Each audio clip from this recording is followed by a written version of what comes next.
Perdana Menteri Israel Benjamin Netanyahu dikabarkan tengah menyiapkan langkah mencaplok lembah Yordan di tepi barat. Meski perang Gaza masih berlangsung dan posisinya di dalam negeri kian tertekan.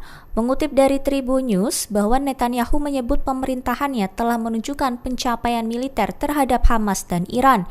Ia juga menegaskan tekadnya menggagalkan upaya oposisi untuk menjatuhkan kekuasaannya. Diketahui rencana aneksasi ini terbatas pada lembah Yordan saja dan diinisiasi bersama Menteri Ron Dermer. Dukungan dari Partai Republik dan Demokrat Amerika Serikat membuat langkah ini dinilai lebih aman secara politik karena tak mudah dibatalkan pergantian pemerintahan di Washington. Israel juga disebut memberi sinyal kepada Perancis akan mencaplok sebagian besar wilayah tepi barat. Sementara pejabat Eropa memperingatkan adanya kemungkinan sanksi jika rencana itu dijalankan.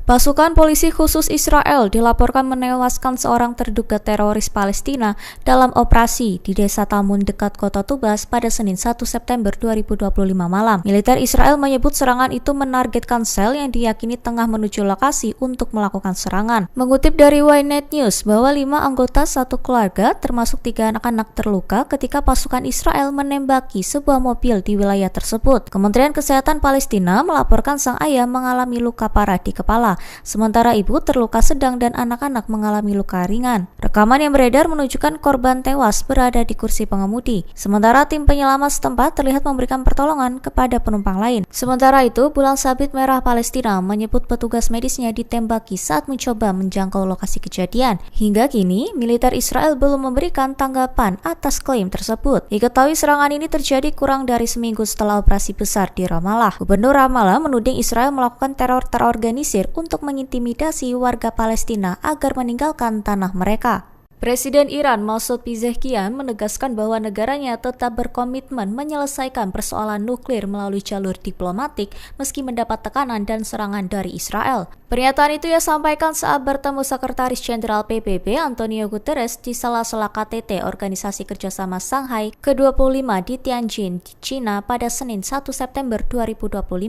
Mengutip dari Tasnim bahwa Pezeshkian mengapresiasi sikap Guterres yang mengecam kejahatan Israel terhadap Palestina dan serangan terhadap Iran serta menilai pernyataan itu konstruktif. Ia mendesak PBB mengambil langkah tegas mengutuk provokasi Israel yang dinilai mengacaukan kawasan. Ia juga mengkritik Badan Energi Atom Internasional yang dianggap enggan mengecam serangan Israel terhadap fasilitas nuklir damai Iran. Menurutnya, Iran telah menjalani inspeksi paling ketat tetapi tidak mendapat perlindungan semestinya. Israel kembali mengancam akan mencaplok sebagian wilayah tepi barat sebagai respons atas meningkatnya dukungan internasional terhadap pengakuan negara Palestina. Ancaman itu disampaikan pada Senin 1 September 2025 dengan 3 pejabat Israel menyebutkan bahwa rencana aneksasi akan menjadi agenda rapat Kabinet Keamanan Perdana Menteri Benjamin Netanyahu pekan ini. Hingga kini belum jelas wilayah mana yang akan dicaplok. Skenario yang beredar mencakup pemukiman Israel, lembah Yordan atau gabungan keduanya. Mengutip dari Tribun News, diketahui bahwa proses aneksasi tidak bisa dilakukan secara instan. Pemerintah Israel harus menetapkan wilayah target,